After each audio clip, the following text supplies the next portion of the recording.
Episode की शुरुआत में हम यूजी को देखते हैं, जिसके सामने एक बड़ा सा कर्स स्पिरिट था। यूजी उस कर्स से दूर भागता है। वो एक बिल्डिंग से दूसरी बिल्डिंग में कूद रहा था, तभी वो कर्स यूजी को अपने हाथ में पकड़ लेता है। लेकिन अचानक ही उस कर्स को कोई मार देता है, जिससे वो यूजी के ऊपर ही गिरता है। इस कर्स को यूता ने मारा था, जो कि असल में यहाँ यूजी को मारने आया है। कहानी अब कुछ समय पीछे जाती है। हम जेनिन घराने के सबसे छोटे बेटे नाओया जेनिन को देखते हैं, जो बात कर रहा था कि माँ की अभी तक मरी या नहीं। वैसे ऐसी लड़की को तो मर ही जाना चाहिए जो घर के मर्दों की बात नहीं सुनती। उससे अच्छी तो माई है, जिसे कम से कम पता तो है कि वो एक लड़की है। नाओया को यहाँ पर जिनिची और ओजी जेनिन भी मिलते हैं, जो उसे डांटते हैं कि तुम्हारे पिता अपनी आखिरी सांसें गिन रहे हैं और तुम अब आ रहे हो। नाओया बोलता है कि किसे फर्क पड़ता है, सबको मालूम है कि जेनिन घराने का अगला वारिस मैं ही हूँ। मेरे सारे बड़े भाई किसी काम के नहीं हैं। अंकल ओजी, आपका तो कोई बेटा भी नहीं है, बस 2 बेटियां हैं। और जिनिची, तुम्हारी तो शक्ल ही खराब है, अपने भाई तोजी से बिल्कुल उल्टी।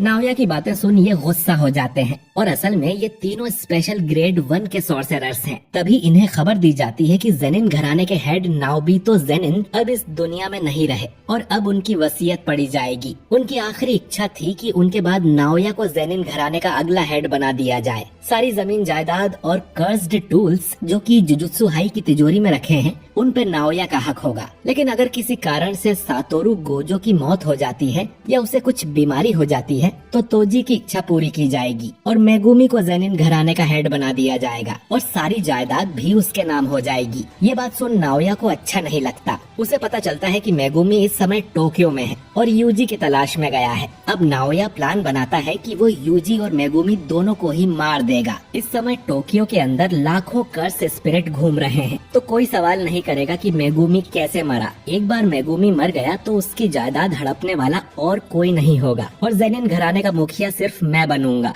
दूसरी तरफ हम यूजी को देखते हैं, जो अकेला बैठा था। चोजो उसके पास आके पूछता है कि अब उसके घाव कैसे हैं। यूजी बोलता है कि अब वो ठीक है, शायद सुकुना की वजह से, और वो उसकी पावर बढ़ते हुए भी महसूस कर सकता है। वो यूजी से वापस जुजुत्सु हाई चले जाने को बोलता है। यूजी कहता है कि वो नहीं जा सकता क्योंकि सुकुना मेगुमी के खिलाफ कोई खिचड़ी पका रहा है और मेरे हाथों ना जाने कितने मासूम मारे गए हैं। मैं अब किसी के पास नहीं जा सकता। मैंने तो तुम्हारे भाइयों को भी मारा था चोजो। चोजो कहता है कि वो एक गलतफहमी थी, वो दोनों भी तुम्हें माफ कर देते क्योंकि हम भाई हैं और यही बात सबसे ज्यादा मायने रखती है। यूजी कहता है कि चलो अभी तो हमें यहाँ से कर्स स्पिरिट्स को खत्म करना है। इसके बाद यूजी शहर में भागता रहता है, जिससे कई सारे कर्स उसके पीछे पड़ जाते हैं। कुछ स्पिरिट्स को तो वो एक मुक्के में ही मार देता है। वो अपने पीछे कई सारे कर्सेस को भगाते हुए अंडरग्राउंड ब्रिज में ले आता है, जिसकी दूसरी साइड चोजो खड़ा था। वो अपने पियर्सिंग ब्लड टेक्निक से एक शॉट में ही उन सबको मार देता है। एक कर्स चोजो के पीछे आता है तो यूजी उसे मुक्का मार के खत्म कर देता है।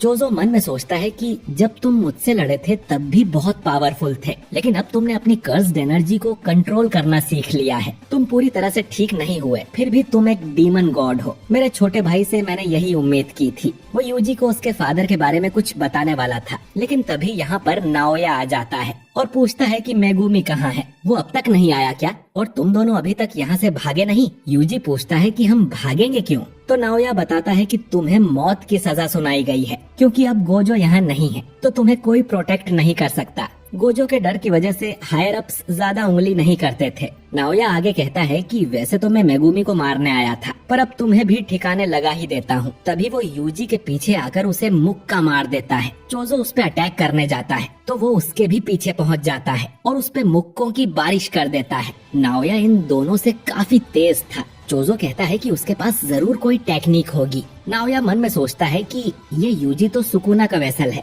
पर ये दूसरा बंदा कौन है? तभी इन्हें एक जोरदार कर्स एनर्जी महसूस होती है। यूजी सोचता है कि कहीं ये मिस्टर गोजो तो नहीं, पर वो मुड़ के देखते हैं तो ये असल में यूता था। वो बिल्डिंग से नीचे छलांग मारता है तो जमीन में गड्ढा हो जाता है। नाओया बोलता है कि तुम यूता हो ना, जिसे यूजी को मारने का काम मिला है। नाम सुनकर यूजी को याद आता है कि ये तो 2nd ईयर का स्टूडेंट है और ये एक स्पेशल ग्रेड सॉर्सरर है, बिल्कुल मिस्टर गोजो की तरह। नाओया यूता से कहता है कि मैं भी यूजी को मारने ही आया था, पर अब तुम्हारे काम में टांग नहीं अड़ाऊंगा। चोजो अब यूजी से बोलता है कि जल्दी यहाँ से भाग जाओ, मैं इस नाओया को संभालता हूँ। पर वो यूता बिल्कुल गोजो की तरह है, अगर तुम उससे लड़ोगे तो जरूर मारे जाओगे। यूजी अब यहाँ से भागने लगता है, पर यूता उसके ठीक पीछे ही था। इधर चोजो अपनी ब्लड टेक्निक से नाओया पर हमला करता है, लेकिन वो बच जाता है और बोलता है कि तुम्हारी टेक्निक ब्लड मैनिपुलेशन है ना। पियर्सिंग ब्लड को छोड़ के उसमें डरने जैसा कुछ नहीं है, और पियर्सिंग ब्लड को चार्ज करने में थोड़ा टाइम लगता है, यानी मैं तुम्हें आराम से मार दूंगा।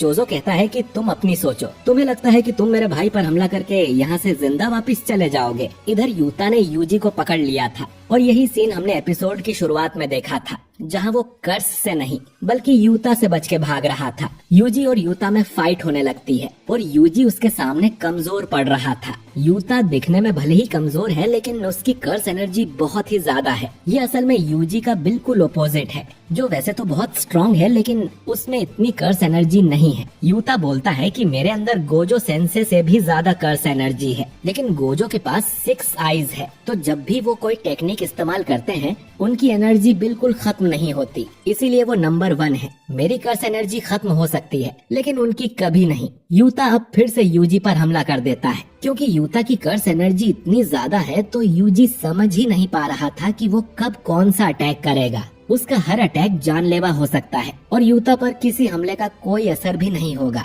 लेकिन यूजी भी इतनी जल्दी हार मानने को तैयार नहीं था। अब यूजी भी एक चाकू उठा लेता है। गोजो ने उसे बताया था कि कुछ सॉर्सरर्स हथियार का इस्तेमाल भी करते हैं, लेकिन उसके लिए भी एनर्जी कंट्रोल करना आना चाहिए। यूजी अब अपने चाकू को आगे करके यूता की कटाना रोक लेता है, पर यूता बोलता है कि तुम कटाना पर कुछ ज्यादा ही ध्यान दे रहे हो, और उसे एक जोरदार मुक्का मार देता है। यूजी अब लात मार के उसकी कटाना तोड़ देता है, जो देख यूता हैरान था। आखिर यूजी भी गोजो सेंसे का स्टूडेंट है। यूजी अब सोचता है कि बिना हथियार के वो यूता से ठीक से लड़ पाएगा, और वो यूता पर अटैक करने भागने लगता है, लेकिन तभी पीछे से एक बड़ा सा कर्स आके उसे पकड़ लेता है। ये असल में रीका थी। यूजी को समझ नहीं आता कि ये रीका कहाँ से आ गई। उसने यूजी को ऐसे पकड़ा था कि वो हिल भी नहीं पा रहा था। यूता अब अपनी टूटी तलवार लेके ही आगे बढ़ता है और उसे यूजी के सीने में घुसा देता है और बोलता है कि मुझे माफ कर देना यूजी इतादोरी, और यूजी की मौत हो जाती है। और ये एपिसोड भी यहीं पर एंड हो जाता है। तो दोस्तों, क्या यूता ने सच में यूजी को मार दिया?